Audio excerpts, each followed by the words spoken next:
So their social cycle kind of like changes dramatically from kind of like being friends and like living communally to kind of breaking up and going on their own during the breeding season, which usually ranges from April to July. It's kind of like, I don't know, a summer fling, I guess. So I like to think like these birds like to be with their families and friends during the winter, kind of like celebrating Christmas, and then go out on vacation in the summer to breed. That's a weird way to put it, but I try my best.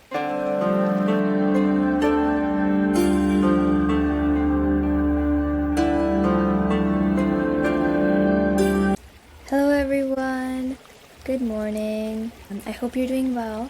I hope your day is going great. Welcome to the Early Bird Weekly Podcast, where we talk about birds. I'm Rutiksha Satish Kumar, and in today's episode, we're actually going to be continuing our facts about the American robin. I mentioned in the last episode that I want to make these shorter, and I think it's easier for you guys to listen to as well. You might get bored in a long episode, and it's easier for me to edit and produce with a better quality. So I think we left off by ending the geography part, but now let's look into some interesting habits of the American robin. So American robins are active mostly during the day, so they're diurnal, and on their winter grounds, they assemble in large flocks at night to roost in trees, in secluded swamps, or dense vegetation. So this is a unique habit for them, as they assemble in large flocks to kind of do this communal, roosting.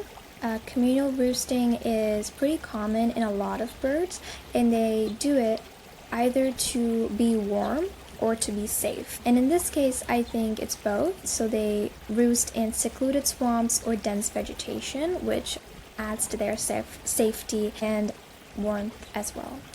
The flocks break up during the day when the birds feed on fruits and berries in smaller groups. So they don't stay together all the time, probably just only during the night, and they break up during the day and come back during the night, I suppose. So during the summer, American robins defend their breeding territory and are less social. We can see that these birds have different habits in different seasons. We just learned about how they do communal roosting in the winter, and now we're learning about how they're less social in the summer. So they might have their own reasons for it. What I'm predicting is that in the winter they need more warmth and safety, so they want to roost together, while in the summer they can just be carefree, like they can do whatever they want, so they choose to be less social. But they do defend their breeding territory. So they might also have another reason of why they're not very social. It's probably because they're breeding. It's their breeding season. They need to protect their eggs, their nestlings, which is very important for these birds to keep the populations growing. So to go more deeper into this, American robins break up their large winter flocks during summer to establish and defend individual breeding territories.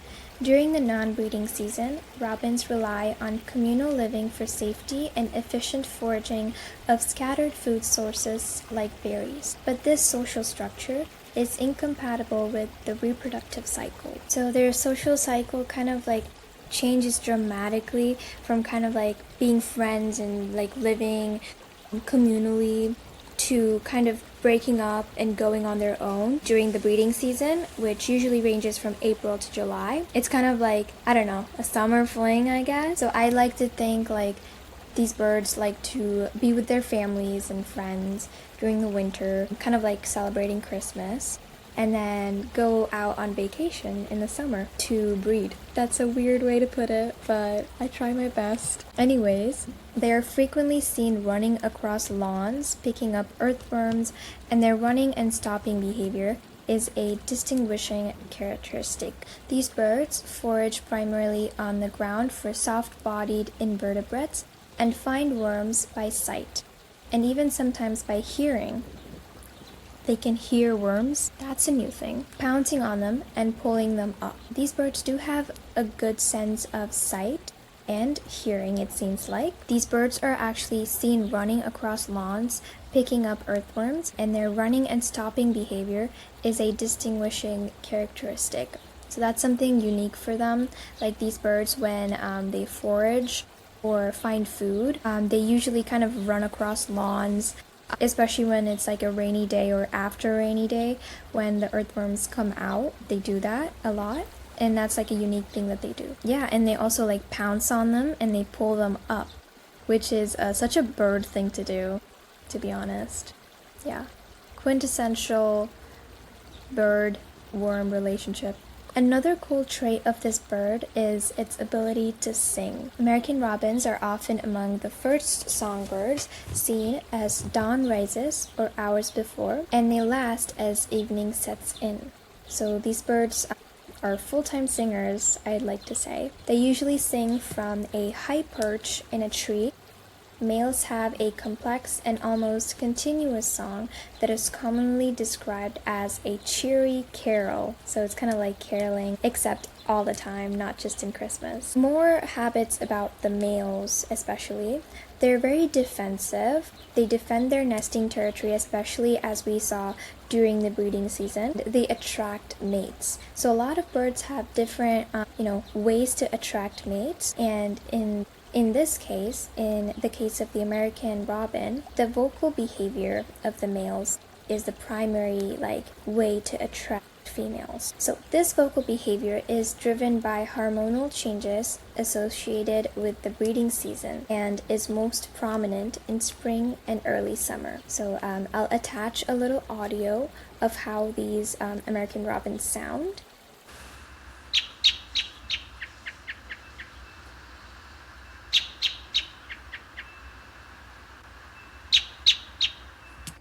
I hope you enjoyed listening to that. So speaking about American robin males, these males are actually very defensive of their nesting territory. So especially during April and July when they're breeding, they don't want anyone near their nests, and they're actually really defensive. These males also have to attract females, so they do this by using courtship displays. Courtship displays vary in each bird, and they're really, really interesting to see. A lot of these males go out of their way to attract females, especially if you see birds of paradise.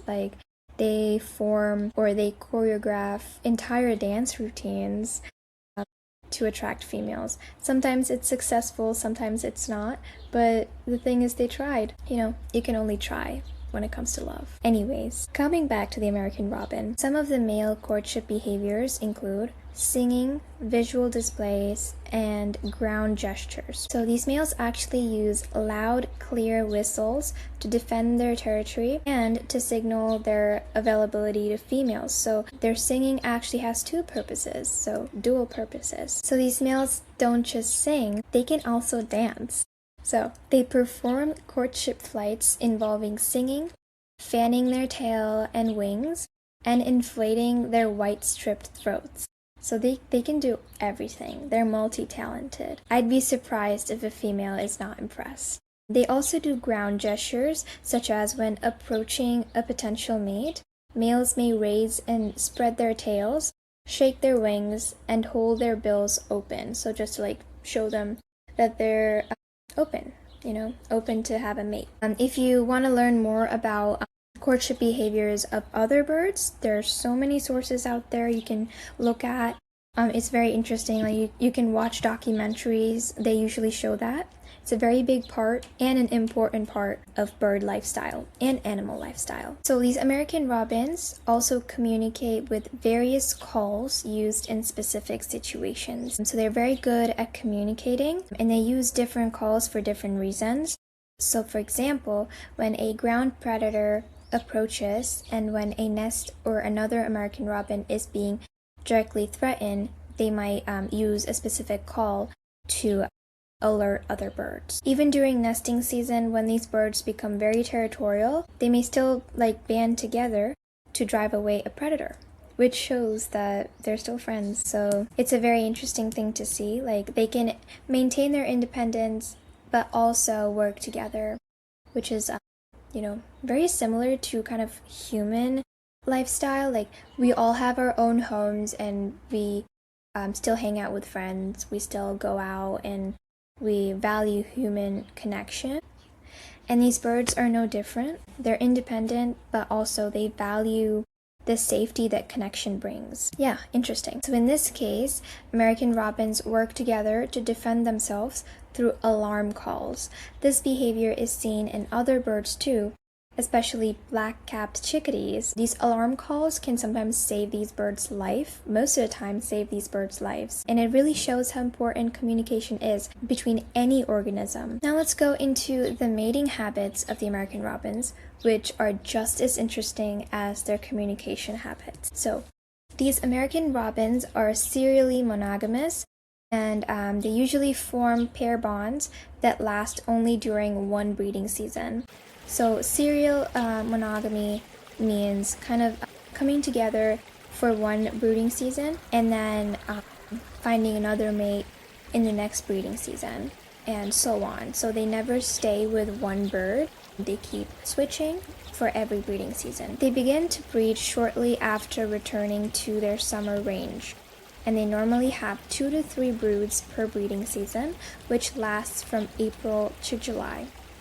So their nest is most commonly located 1.5 to 4.5 meters above the ground in a dense bush or in a fork between 2 tree branches, and is built by the female alone. So this is not like an all hands on deck kind of thing. It's a solo project for the female, which is amazing. The outer foundation consists of long, coarse grass, twigs, paper, and feathers, and this is lined with smeared mud and cushioned with fine grass or other soft materials. And a new nest is built for each brood. Yeah, so every year a female builds a new nest very intricately. Nest building is an amazing skill that is unique for birds. I don't think I can build a nest even if I tried. And I feel like these birds should have so much patience and skill to do this, and we need to appreciate that. And on that note, I really do appreciate you guys listening to this episode. I'm gonna have to end this episode here, but thank you so much for listening. There is going to be a part 3, which is going to cover all the other facts. I'm very excited to release that as well. I hope you guys are doing well. I hope you guys enjoyed listening to this, and I'll see you in the next episode. Bye bye!